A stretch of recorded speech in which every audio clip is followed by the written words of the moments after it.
Because now that you see where you at, you gotta understand how the fuck you got there.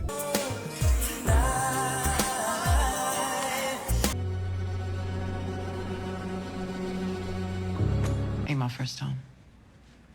Oh, I didn't see that in your chart. Wasn't off the books type thing when I was a lot younger. Those Neeks. They back in the cut. See who comes to fill that hole you left behind. Cause whoever stepped in behind had a hand in taking you out in the first place. Well, I'm gonna need you to do some recon for me then. It's all rock out there. She picked up all the work.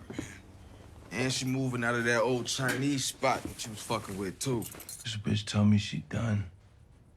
Now she got my work. Kanan had Ronnie take me out for his mom's so she could check my work. This bitch think I'm dead. I ain't never been more fucking alive. Welcome back, Top Notch Gang. What another video. We're finally back and we're here with Raising Kanan in the premiere of season 4 episode 1. Here's the full recap. This episode was kind of weird. We got a full-on flashback 3 months earlier to the day that Ronnie took out Unique and we all thought he was originally dead, and we got a bunch of extra scenes and context of things that happened during that time period that we didn't see beforehand, mainly the insight of everything that was going on to Unique, where he was and what he is coming back to do, which is pure revenge. How he put everything together, and looks like Rock and the rest of the Thomas family will be his target. So we're gonna break down these flashbacks, everything that went on, and also touch on a little what we see in the preview for episode 2, but we're going to talk about that more in another video. As usual, you guys can leave a like, comment, subscribe, and let's go ahead and get right into it. So to talk about all the context and everything we learned in this 3-month period leading up to what we saw at the end of season 3 with Ronnie getting taken out by Rock, Kane, and everybody, and Unique watching them popping up. These flashbacks put everything together so we can see how it all came to be. So let's start from the big shit and work our way down. First off, Rock, she was pregnant. As we know, in season 3, her and Unique was sleeping together early on. So we know when we saw in this flashback that she was pregnant. She took the test. She was going to have the abortion. We of course knew it was Unique. She even told Jukebox this, and this already made sense, seeing as in season 3 everyone knew they were sleeping together. Vanessa even went and pointed the gun at Rock because she thought she had something to do with taking out Unique, because she knew they were seeing each other. And also we know Ronnie was following them around, follow Unique to Rock's house. He was pissed off about that situation. So when we saw she was pregnant, we knew it was for Unique. Now of course, she decided to have an abortion because at this time specifically, she of course thought Unique was dead. So this is the decision she chose to make. We also have to remember this is around the time she decided to step back into the game. So her terminating the pregnancy made a lot of sense, and this connects perfectly back to Unique's perspective of how he's seeing things on the outside looking in. Now to get to him, of course, he has no idea about the pregnancy. He calls up one of his partners or whatever, they come pick him up, he's hurt, he's damaged, so he's trying to go and get revenge on Ronnie as soon as possible, but he's not in a condition to do so. So he's just in a rush, and his partner tells him, he's like, hey, take a second, chill out. No one know that you are alive, so you could use this to your advantage. And he's like, I don't really give a fuck about any of this because I know the person who did this. I know it was Ronnie. And dude gets into his head and says, hey, it seems like a big job to do all this by himself. Sit tight and see how everything plays out. And so Unique tells him, okay, you go scope out the scene, let me know how everything's going. So when he is doing that, of course, once again, Rock just stepping back into the game, take over all of Unique's business from the Chinese spy, working with Stefano and all that, which is interesting once again because Stefano already said it in the clip when he was talking to Rock and she was trying to take Unique's spot, telling her that, damn, the funeral didn't even happen yet, the body probably isn't even cold, he just died basically, and you're here to step up. Unique was about his business, which is why I'm here. I'm gonna step into what he started with you. I mean, they haven't even found the body yet. You ready to move in? Unique would do the same shit.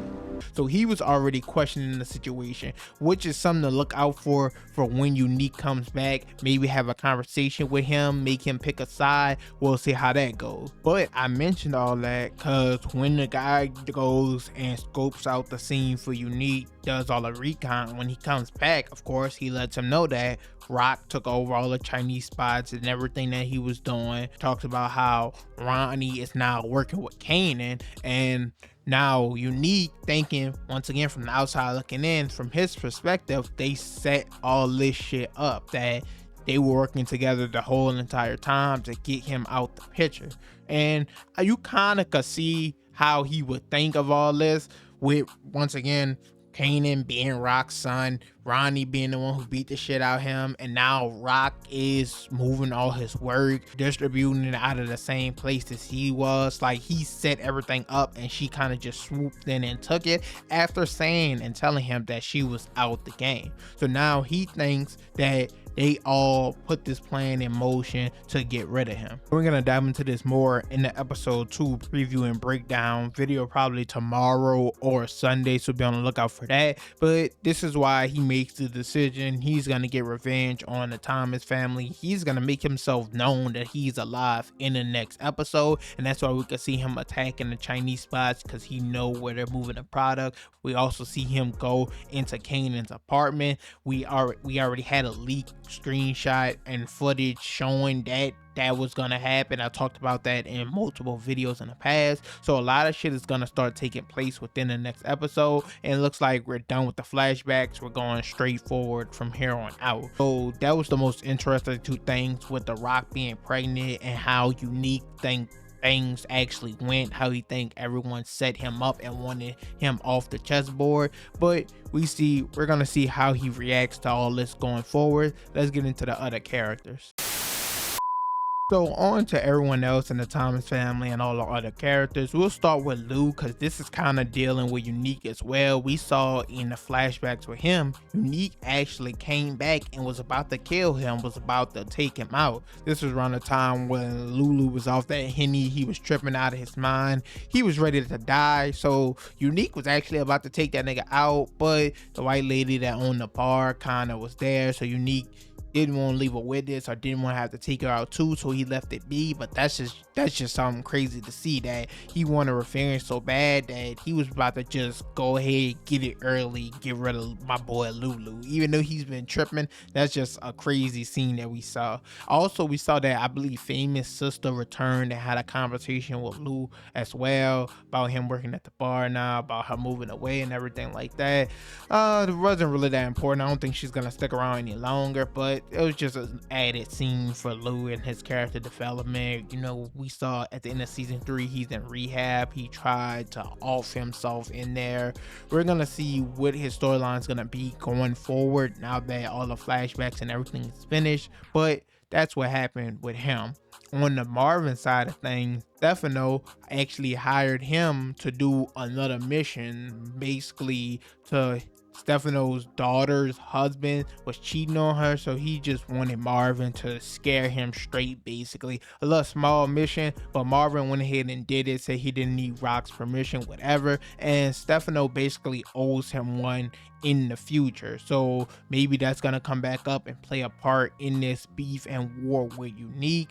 We're all praying that our boy Marvin just survives as long as possible, so this favor from him could really help him in the long run, and that's what we're all kind of just hoping for. On to our boy Kanan. It's funny because he's the main character and we're kind of talking about him last in this video. All he was really doing within the flashbacks is writing a book report on his grandpa, of course his mom and uncle's dad, and he's getting each of their perspectives on him. And that's something I probably should have mentioned in Lou's section. I think the way they were talking about it and mentioning him, he took his own life, is what it sounded like. You guys can let me know down below if I'm wrong, or it's just was late as fuck when I was watching this, so I could have got a lot of this wrong, but that's what it sounded like. So that can connect back to Lou and what we just saw him try to do at the end of season 3. But that's what Kanan was doing, and they were all talking about their relationships with him and how it all went down.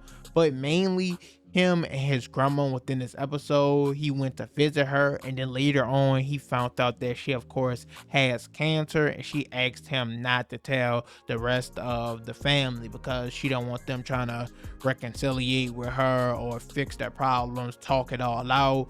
Where they stand is where they stand is basically how she is. She doesn't want to let the fact that she's dying shape how the rest of her life is gonna be. So that's a secret that he's basically been hiding from them for over 3 months at this point. And last but not least, we got, of course, Jukebox. All they really did with her flashbacks is show more of Aisha, is the girl name. Honestly, I don't remember. I think Aisha, the other girl in her group, is showing like she kind of been liking her, and Kanan kind of been peeped back at the performance that Famous had at Lou's bar way in like episode 4 or 5 of season 3. It kind of shows signs that she always liked Juke. Juke, of course, went to eat with her family and everything like that. So maybe they're going to continue to build on that storyline more and more as this season continues. Also, we did get, of course, as I said earlier, Rock telling her that it was Unique's baby. I think Rock and Juke kind of have one of the best relationship dynamics in the entirety of the show. So I'm interested to see that keep growing as they share more and more secrets with one another. Because as we know, Rock is the only one that knows that Juke signed up for the army as the letter was sent to her house. They had to talk about it and everything like that. So their relationship dynamic is something that I'm interested to see continue through the rest of the show.